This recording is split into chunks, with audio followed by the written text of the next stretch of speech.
pero primero le vamos a dar un fuerte aplauso a Franco Ricci. ¿Dónde estás, Franco? Hola, bienvenido.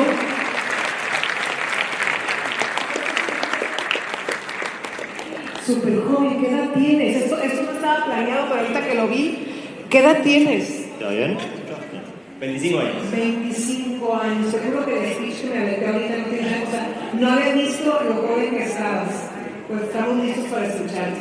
Gracias, bienvenido. Bueno, muchas gracias. Espero que se escuche bien.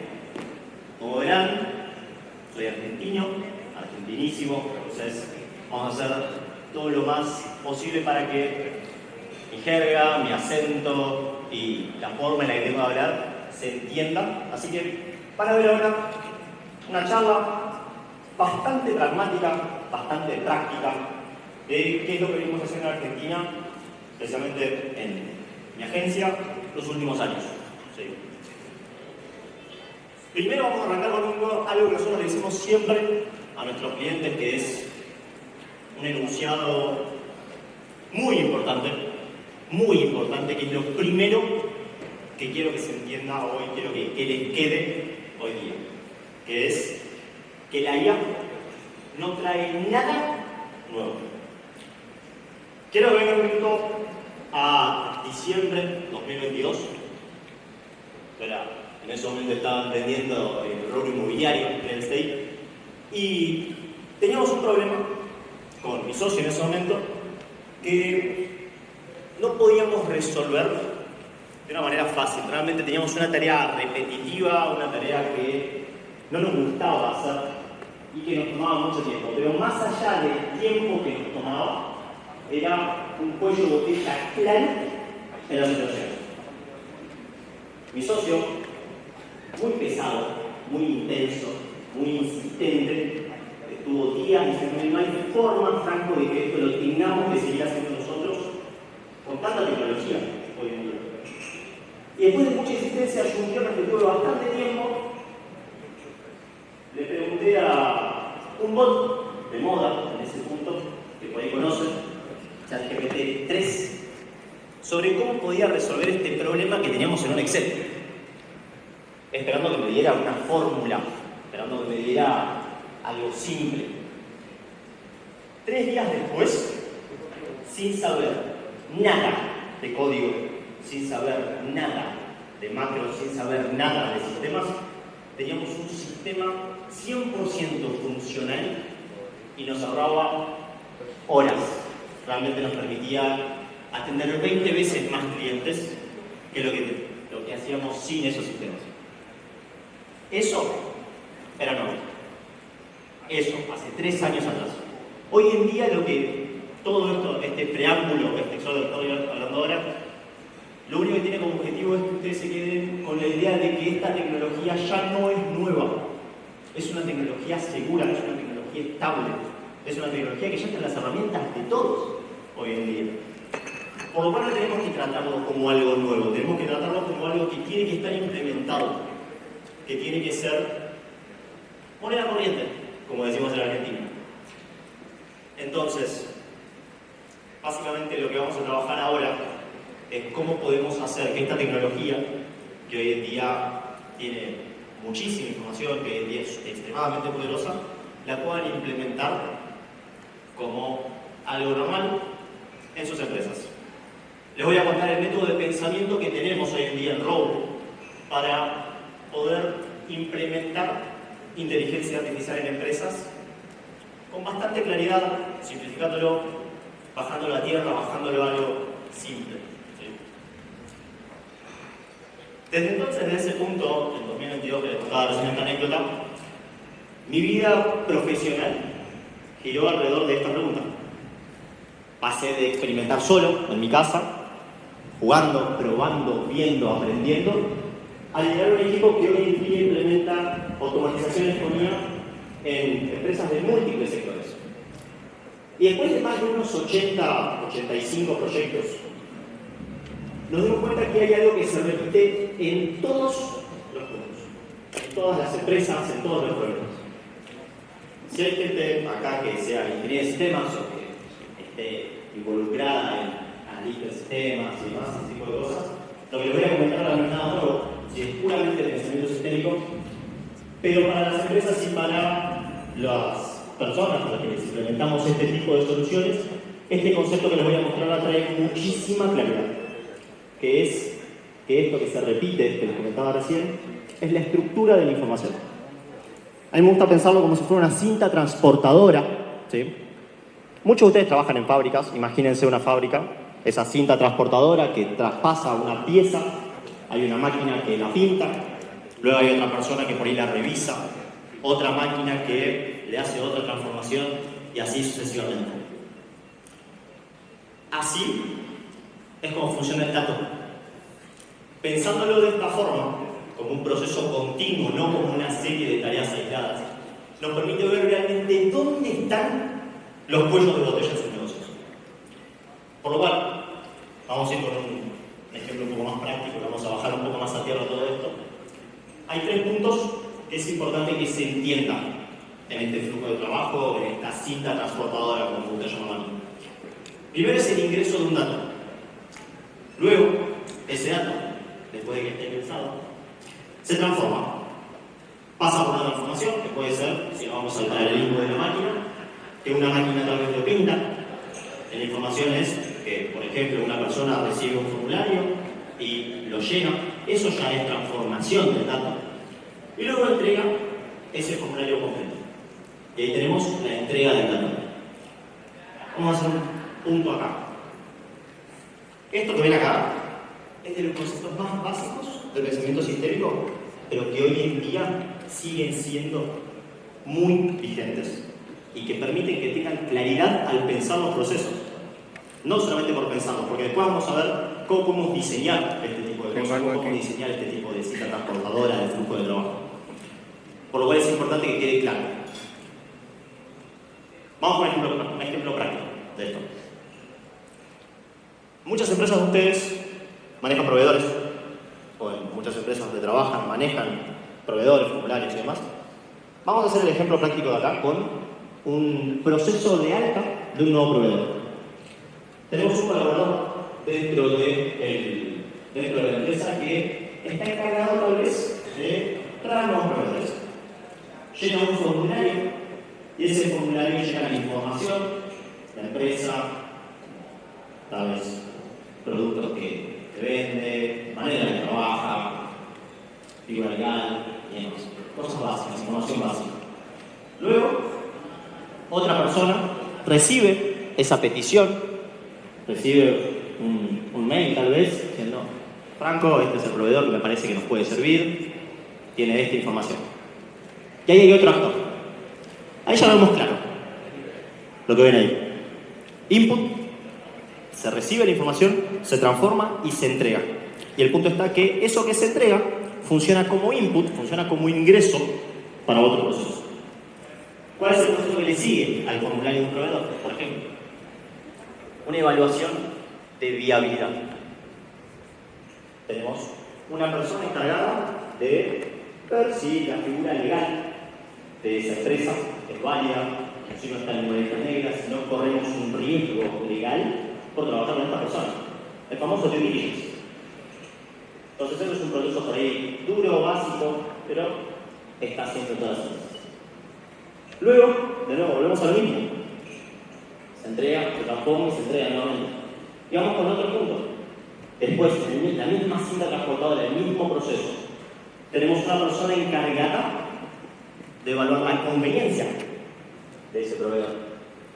Que ahí ya entra algo bastante más técnico, algo bastante más blando, que incluye mucho el juicio de experto, incluye mucho contexto sobre las necesidades de la empresa, sobre las características del proveedor, sobre los diferentes proveedores, sobre el mercado mismo. Eso ya no entra en un Excel. Ya es algo bastante blando, es algo muy, muy humano. Eso también es un proceso directamente. Ahora, así, siempre sucesivamente vamos a tener un montón de procesos, como este que les acabo de comentar, que el poder pensarlos desde este framework tan básico, tan sencillo, clarifica un montón las cosas. Sin embargo, en la realidad, muchos de ustedes estarán pensando: sí, bueno, pero no es tan simple como eso. Y tiene razón, no es tan simple como es. Hay un montón de matices, hay un montón de cosas a tener en cuenta. Y ella llega a su juicio de experta. Sin embargo, también había otra cosa que se repetía en esta estructura, que les comentaba, que es como nosotros pensamos los procesos y como nosotros diseñamos sistemas con inteligencia artificial integrada, que es una diferencia clave en las transformaciones. Para las transformaciones que ustedes espero que estén pensando, que estén realmente viéndose en sus empresas cómo lo están haciendo, esas transformaciones que están pensando tienen dos tipos de criterios importantes: criterios duros y criterios blandos. Vamos a hacer también algo muy simple acá. Vamos a ver un par de ejemplos. Un criterio duro es algo que siempre lo ven desde hace años, desde que apareció Excel. Ustedes ven una fórmula matemática. Si yo tengo por ejemplo, si yo estoy haciendo las cuentas manuales, voy a pensar muy rápido de qué forma puedo automatizar una cuenta. Yo tengo una fórmula para sacar una rentabilidad. Muy rápido se me va a ocurrir cómo puedo automatizarlo con tecnología que no tiene que ver con IA, con Excel, con sistemas, con software básico. Ahora, hay otras transformaciones, como esta de, por ejemplo, que vimos recién, evaluar la conveniencia de un proveedor, no entra en un Excel. Entonces, ¿qué sucede? Esto ya entra en la categoría de criterios blandos, que es algo que no es lógica necesariamente, no es matemática. A veces tiene un poco, pero generalmente tiene que ver con el contexto, con el juicio que tengan ustedes, el juicio de las personas. Y sobre este punto es lo más importante que se entienda hoy, qué es lo que se puede trabajar y qué es lo que se puede hacer. Lo que trae la inteligencia artificial es la posibilidad de trabajar criterios blandos a escala, de exportar el criterio que tienen ustedes, el criterio que tienen sus colaboradores, a un sistema que trabaja con el mismo criterio que ustedes sin necesidad de su intervención. Vamos a ver el mismo ejemplo. En el flujo de trabajo que les comentaba, tenemos a un colaborador que llena un formulario. Ese formulario se valida de una forma muy básica, un criterio duro. Después de que se valide ese formulario, ya pasa a la parte de conveniencia.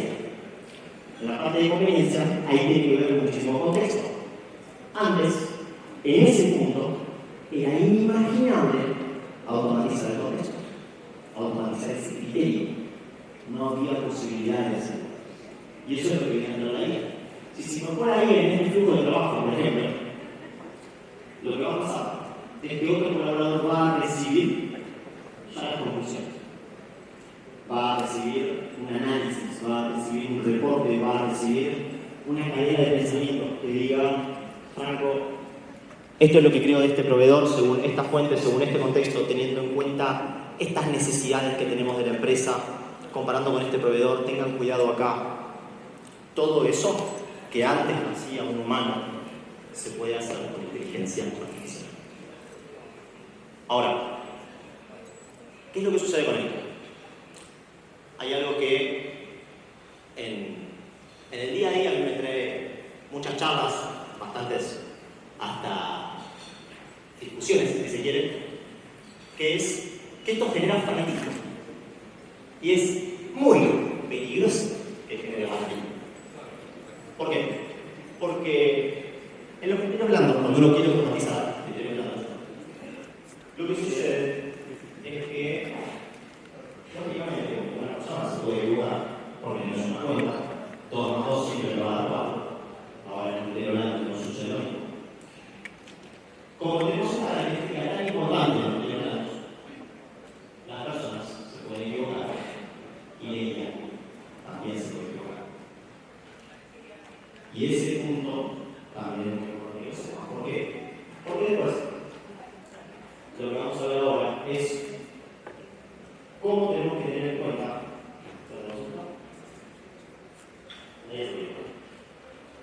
¿por qué tenemos que tener en cuenta esto? Porque después ya empezamos a tener que pensar bien en el rol de la persona en estos flujos donde todos los recursos puedo automatizar y donde ya hay muchas tareas normales que no se van a hacer. Entonces, el rol del humano, sabiendo que la IA se puede equivocar, sabiendo que estos son procesos delicados y demás, el rol del humano es supervisar. Y ahí entra otro concepto que está en la parte de los títulos, que es el segundo concepto importante para poder construir buenos flujos de trabajo. Recordemos que acá la idea de esta charla es que ustedes puedan llevarse un framework que los lleve después en sus empresas a poder entender cómo pensar la incorporación de IA. Para pensar la incorporación de IA, más allá de todo lo que venimos charlando y todo lo hermoso y lo poderosa que es esta herramienta, este combustible que tenemos, lo importante es saber dónde va el humano. Y es ahí donde entra el concepto Human in the Loop, que significa meter a personas dentro de un flujo de trabajo a propósito, intencionalmente, para revisar, aprobar, rechazar lo que hace la IA. Suena hasta contraintuitivo a veces, porque estamos viendo un avance tecnológico, pero de todas formas es así, ¿no? Y el humano sigue siendo muy importante, como charlaron todos los anteriores oradores, que siempre remarcaron eso y es espectacular. Lo que sí ahora cambia es cuál es el rol óptimo de la persona en el flujo de trabajo. Eso es lo que nos vamos a repasar. Si la inteligencia artificial puede hacer todo lo operativo, hoy en día no es 100% real, pero estamos muy cerca, y lo que no se puede hacer hoy, en 3-4 meses se va a poder hacer, y así sucesivamente. Teniendo en cuenta este enunciado, nos toca pensar dónde quiero que esté la persona. Y para esto nosotros usamos siempre una serie de criterios que es lo de la gama. Es una cuestión de gestión de riesgos directamente, nada más. Si nosotros tenemos muchas herramientas para gestionar el riesgo en un flujo de trabajo, tenemos que buscar el punto donde un error puede ser importante. Un punto donde el error puede tener muchas consecuencias, donde podemos perder un cliente por no revisar. Al igual que lo haríamos si estuviéramos incorporando un colaborador, es lo mismo. Este es lo primero que nosotros buscamos cada vez que comenzamos a trabajar con una empresa, el poder determinar dónde son los puntos críticos, dónde el error tiene consecuencias muy graves. En ese punto todavía quiero tener a una persona. Ya con solamente ese punto de referencia para pensarlo, les va a servir.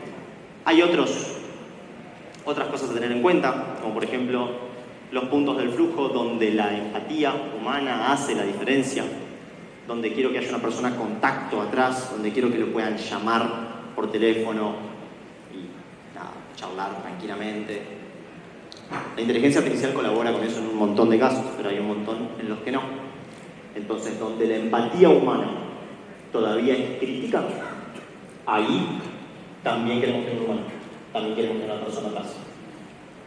Y por último, uno de los puntos más comunes donde nosotros seguimos poniendo personas en los procesos es donde el criterio es difícil de traspasar. Déjenme aclarar un poco sobre esto. Vamos a suponer que ustedes tienen un integrante del equipo, una persona que está para asistirlos en sus tareas. Va a haber un montón de tareas que ustedes les puedan delegar. Va a haber otras donde van a estar un poco más reacios a delegar, pero van a ver que es más difícil traspasar esa tarea.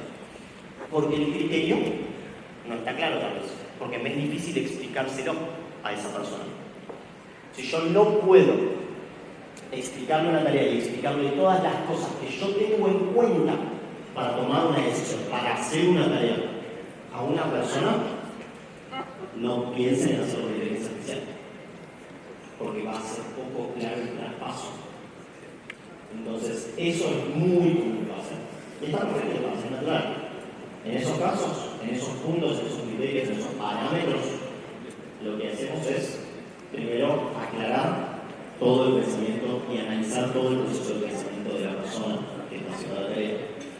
Y luego, a partir de ahí, se evalúa cómo incorporar, cómo poder meterlo en inteligencia artificial en ese caso. Estas son algunas herramientas, algunos criterios que lo que busca es generar a ustedes un poco de, digamos,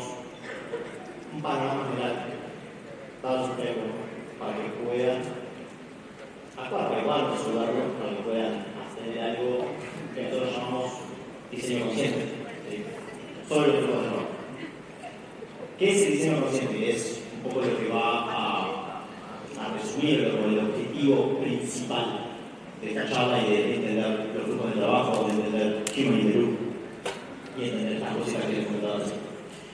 El objetivo es que ustedes puedan analizar y ver de manera objetiva todo un flujo de trabajo o varios flujos de trabajo y a partir de ahí que puedan incorporar la guía de una forma criteriosa, a conciencia, teniendo en cuenta muchos factores y evitando o dejando de lado el fanatismo de quiero meter más. Esto suena como repetitivo, más viniendo de mí que hace 3 años que trabajo en inteligencia artificial. Pero lo que da la ventaja competitiva, que es lo que hoy en día estimo que muchos de ustedes están buscando, o muchas empresas que quieren incorporar inteligencia artificial que están buscando, lo que da la ventaja competitiva no es poner más IA. Más no siempre es mejor. La ventaja competitiva la va a tener la empresa que tenga incorporada IA con el mejor criterio. Que tenga incorporada IA como un recurso de todos los días y que lo tenga como una de sus tantas herramientas para resolver los problemas, una de sus tantas herramientas para diseñar un flujo de trabajo, para incorporar a una persona, para evaluar proveedores, que la tenga en cuenta siempre y que tenga la capacidad de determinar cuándo conviene meter inteligencia artificial y cuándo es conveniente y es óptimo que haya una persona atrás del proceso. Muchas gracias.